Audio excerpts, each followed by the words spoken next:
musuh kamu kan banyak sekali. Namaku Chad, Richard Walsh. Kamu salah satu penanggung jawab lapangan di proyek ini? Tukas Chad sambil menjabat tangan Jekut.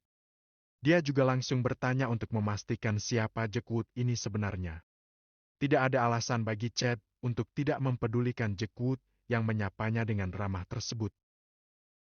Aku hanya salah satu dari beberapa orang yang diserahi tugas untuk memastikan pelaksanaan proyek di lapangan bisa berjalan lancar tanpa gangguan yang berarti. Penanggung jawab utamanya adalah Tuan Scott. Sahut Jekut. Maksud kamu Scott Collins? Asisten pribadinya Tuan Brian Watson? Tanya Chad berusaha memastikan apa yang baru saja dia dengar. Loh, jadi kamu kenal dengan Tuan Scott dan Tuan Watson? Bukannya menjawab pertanyaan dari Chad tersebut, Jekut malah balik bertanya dengan penuh semangat. Tuan Scott adalah saudara angkat aku. Dia juga saudara seperguruan aku. Sedangkan Tuan Watson adalah penolongku. Sahut Chad, sengaja mengatakan apa adanya setelah dia tahu jika Jekut adalah salah satu bawahan Scott. Hah, hah, hah, ternyata orang sendiri. Tukas Jekut sambil tertawa keras. Untunglah kamu tidak berlaku kejam kepada anak buahku tadi. Kalau tidak, pasti saat ini mereka semua sudah tidak bisa bangun lagi untuk selamanya. Sambung Jekut. Kadang aku juga suka berlaku kejam saat dibutuhkan, Jekut. Sahut Chad yang langsung membuat sueta tawa Jekut semakin keras. Hah, hah, hah. Aku suka gaya kamu, Chad. Terkadang kita memang perlu bertindak dengan keras, bahkan sampai membunuh jika terpaksa. Tukas Jekut. Kamu harus mampir dulu ke markas aku. Aku sungguh tidak suka jika kamu sampai menolak tawaran aku ini. Sambung Jekut, sengaja memaksa Chad. Oke Jekut, tetapi tidak bisa terlalu lama. Aku ingin segera tiba di kota Rhodes. Aku ingin mencari Scott dan juga menemui Tuan Watson. Sahut Chad akhirnya. Hei, hei, hei. Itu masalah gampang, Chad. Nanti aku antarkan kamu ke kantor pusat Dragon Corp untuk bisa langsung bertemu dengan Tuan Scott dan Tuan Brian Watson. Ujar Jekut.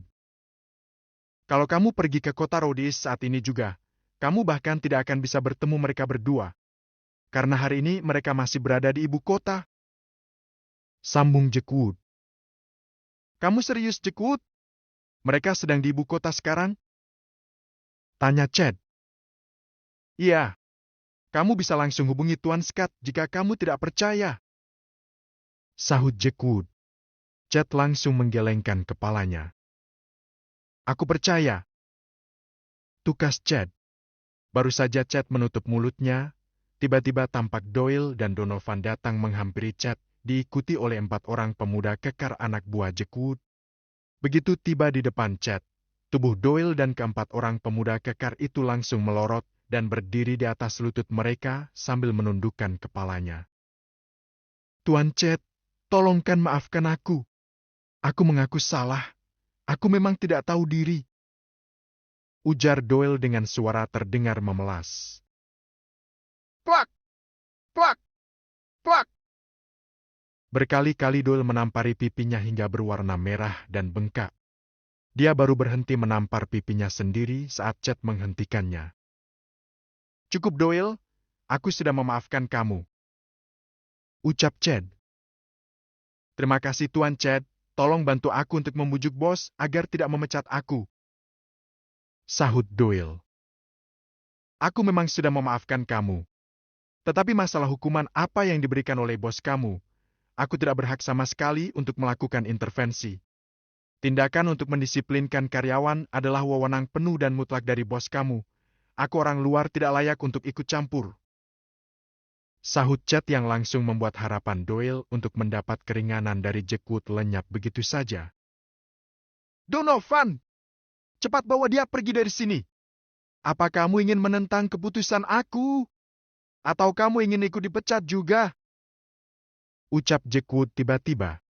Nada suara Jekut terdengar berat dan penuh ancaman. Tidak, bos. Aku tidak berani. Sahut Donovan cepat. Doyle, ikut paman. Seru Donovan. Tapi paman, aku tidak mau dipecat. Aku akan memohon pada bos agar dia membatalkan hukumannya. Sahut Doyle dengan nada suara terdengar sangat putus asa. Diam! Dasar bodoh! Apa kamu tidak bisa mendengar tadi bos ngomong apa? Bentak Donovan sambil menyeret tangan Doyle untuk segera meninggalkan tempat itu. Mendapat bentakan yang begitu keras dari sang paman, nyali Doyle langsung menyusut tajam dan dia tidak berani lagi untuk ngotot dan mendeba Donovan. Doyle memang sangat takut dan segan kepada sang paman yang terkenal galak dan keras tersebut. Akhirnya Doyle memilih untuk pasrah saja saat sang paman menyeret tangannya, bergegas untuk meninggalkan area tersebut. Donovan sungguh merasa khawatir jika dia tidak cepat mengurus dan membereskan masalah ponakannya itu. Jack Wood akan menyalahkan dirinya dan mungkin akan memecat dia juga. Kalian berempat, untuk kali ini aku tidak akan menghukum kalian. Jadikan ini sebagai pelajaran. Kamu semua adalah penjaga keamanan proyek. Pimpinan kalian adalah kepala keamanan. Pengawas proyek ini bukan atasan langsung kamu. Jadi kalian jangan sembarangan saja menuruti perintah mereka. Jika ada masalah seperti tadi, harusnya kalian laporkan dulu pada kepala keamanan. Jangan asal menuduh orang tanpa bukti. Ucap Jack Wood kepada keempat orang pemuda anak buahnya, saat Donovan sudah menyeret pergi sang keponakan. Untung Tuan Chad ini masih mengingat jika kalian adalah pekerja Dragon Corp. Kalau tidak, saat ini mungkin kalian sudah dibikin mampus oleh Tuan Chad. Sambung Jack Wood. Maafkan kami, bos. Maafkan kami, Tuan Chad. Ujar penjaga yang bertubuh tinggi kekar, mewakili teman-temannya. Sudah, pergilah, obati tangan kamu dan teman-teman kamu yang cedera. Tukas Jack Wood. Terima kasih, bos. Sahut si pria tinggi kekar yang tangannya remuk. Mereka berempat dengan bergegas, buru-buru pergi meninggalkan area tersebut. Mereka khawatir jika Jack Wood akan berubah pikiran jika mereka tidak segera pergi. Ayo, Chad. Kita ke markasku dulu sekalian untuk makan siang. Kamu sama sekali tidak ada alasan lagi untuk menolak atau ingin sebentar saja di markas. Tuan Brian dan Tuan Scott baru akan pulang ke kota Rhodes dalam beberapa hari ke depan. Aku juga tidak tahu kapan tepatnya. Ujar Jack Wood sambil masuk ke dalam mobil jeep dan langsung diikuti oleh Chad yang sudah tidak bisa lagi untuk membantah Jack Wood. Okelah, aku ikut kamu, Jack Wood. Aku juga tidak punya siapapun di kota Rhodes selain Scott. Menuruti permintaan kamu sepertinya merupakan keputusan terbaik yang memang harus aku lakukan. Sahut Chad sambil duduk di kursi samping pengemudi. Jack Wood cuma tampak tersenyum saja saat dia mendengar kalimat yang baru saja diucapkan oleh Chad tersebut. Sejenak kemudian, tampak jeep yang dikemudikan oleh Jack Wood bergerak meninggalkan lokasi. Sementara itu Sean dan Naomi terlihat baru tiba kembali di halaman belakang kastil di mana pesta masih berlangsung. Mereka segera bergabung dengan Sarah dan Brian yang sedang menikmati hidangan sambil berbincang dengan Bibi Roslyn, Jason dan istrinya. Tampak juga Stephen dan Evelyn ikut bergabung di sana. Sementara Edward, Wilson, Adam Barnes dan istri, serta suami Bibi Roslyn tampak sedang asyik bercengkerama dengan beberapa orang direktur senior. Tampak juga Eddie Lynch dan kedua orang tua Lucas bergabung dengan mereka. Edward memang sengaja ingin memperkenalkan mereka kepada para direktur senior tersebut karena Edward ingin agar mereka bisa mulai menjajaki kerja sama bisnis dengan anak-anak perusahaan grup Alexander yang tersebar di penjuru ibu kota dan juga berada di kota-kota lainnya di seantero negeri New East Island. Paman Jason, bagaimana perjalanannya? Apakah menyenangkan? Maaf baru bisa menemui paman. Barusan Anda urusan sedikit sama kakek dan nenek buyut. Sapa Sean. Tidak apa-apa, Sean. Tentu saja sangat menyenangkan, apalagi dengan menggunakan helikopter milik grup Alexander. Apa urusan kamu dengan kakek Alexander sudah selesai? Tukas Jason. Sudah, Paman. Sahut Sean. Papa, Bagaimana ceritanya tiba-tiba Papa dan Mama bisa diundang oleh Paman Edward untuk datang kemari? Tanya Naomi yang sejak melihat kedua orang tuanya muncul di aula kastil sudah merasa sangat penasaran. Hei, hei, hei, itulah rahasia orang-orang tua. Sebenarnya sudah beberapa kali aku dan Edward saling berkomunikasi via telepon. Bahkan bibi kamu, Rosalind juga sudah mengetahui masalah ini cukup lama. Sahut Jason sambil tertawa. Dan kemarin, secara mendadak Edward mengundang aku dan mama kamu untuk datang kemari.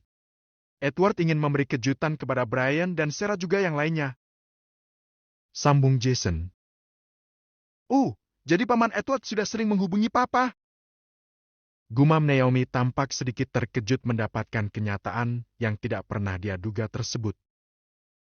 Dan Papa benar-benar sukses memberi kejutan untuk banyak orang, bukan cuma aku dan Sarah, tetapi juga Scott, Nora, Naomi dan Sean. Tukas Brian. Dan yang lebih mengejutkan lagi adalah kakek buyut. Kakek bahkan bisa mendatangkan para guru kita untuk hadir di sini. Sambung Brian. Betul sekali. Aku sungguh tidak pernah menyangka jika kakek buyut ternyata mengenal mereka. Tukas Sean. Oh ya, mumpung aku belum lupa. Tadi kakek buyut berpesan jika setelah acara pesta ini selesai, kita berlima diminta untuk berkumpul di ruang kerja pribadi kakek buyut. Sambung Sean. Berlima atau berenam? Tanya Brian tiba-tiba. Sorry, maksud aku berenam. Aku, Naomi, Brian, Sarah, Yasmin dan Scott. Oh ya Brian, di mana Scott dan Yasmin? Tanya Sean. Scott, Nora, Yasmin dan Lucas ada di sebelah sana, bersama Derek Lynn dan Charles. Sahut Brian. Nanti aku kasih tahu Yasmin dan Scott apa yang diminta oleh kakek buyut tadi. Ujar Sarah. Evelyn, bagaimana hasil belajar kamu dengan Paman Eddie Lynch? Tanya Brian tiba-tiba. Sukses Brian. Bahkan dia sampai lupa jika aku juga ada di rumah Tuan Eddie Lynch. Sahut Stephen sengaja menggoda Evelyn. Bagaimana aku mau ingat sama kamu Stephen?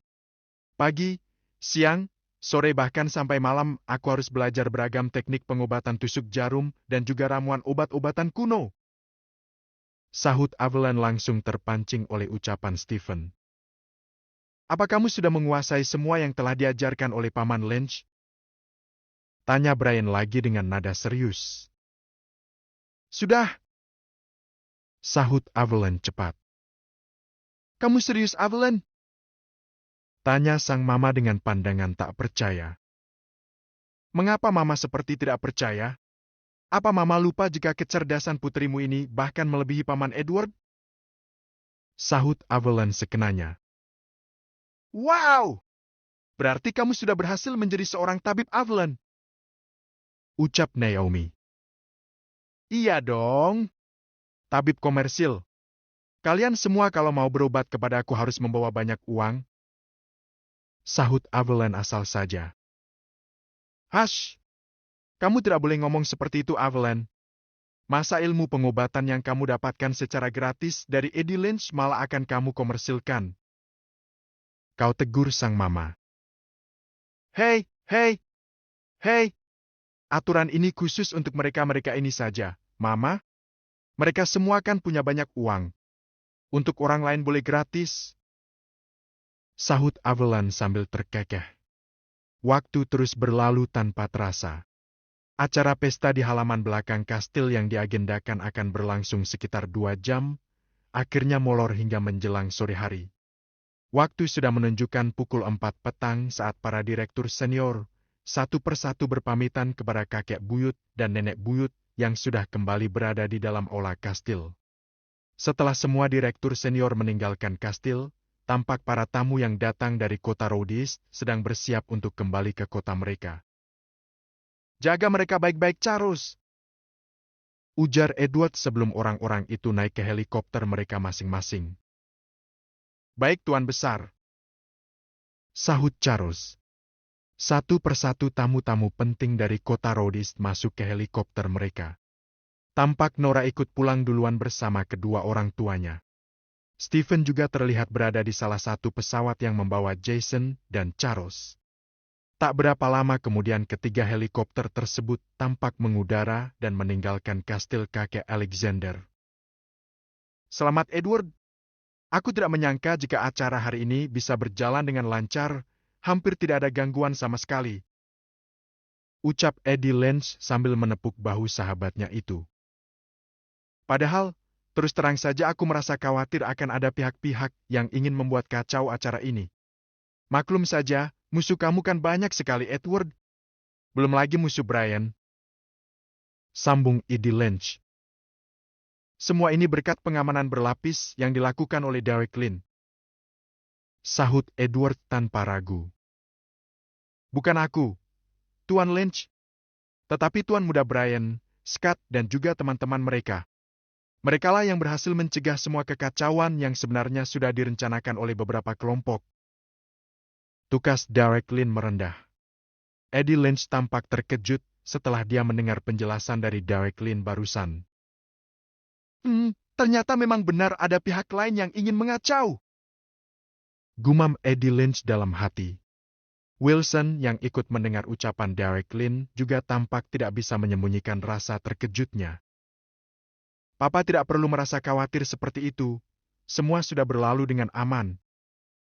Bisik Sarah saat dia tanpa sengaja melihat ekspresi wajah Wilson sambil menggelayut pada lengan sang papa.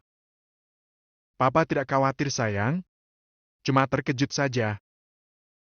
Sahut sang papa. Yasmin, Scott. Setelah ini kita diminta oleh kakek buyut untuk berkumpul di ruang kerja kakek. Ujar Sarah kepada Scott dan Yasmin yang kebetulan sedang berdiri di dekat dia dan Wilson. Oke. Sahut Yasmin dan Scott hampir bersamaan. Sementara itu, Rebecca dan Austen yang langsung kabur dari kastil setelah dengan sangat terpaksa memberikan selamat kepada Brian dan Sarah, tampak baru saja tiba di pelataran parkir gedung apartemen mewah tempat kediaman Randall Robinson. Apa sebenarnya yang terjadi dengan Papa? Mengapa dia tidak membalas pesan aku sama sekali? Gumam Rebecca sambil berjalan keluar dari mobil, setelah Austen memarkirkan mobil mereka. Tanpa membuang waktu lagi, Austen dan sang mama segera berjalan menuju lift khusus untuk naik ke lantai paling atas di gedung apartemen tersebut, di mana unit apartemen super mewah milik Randall Robinson berada. Bab keempat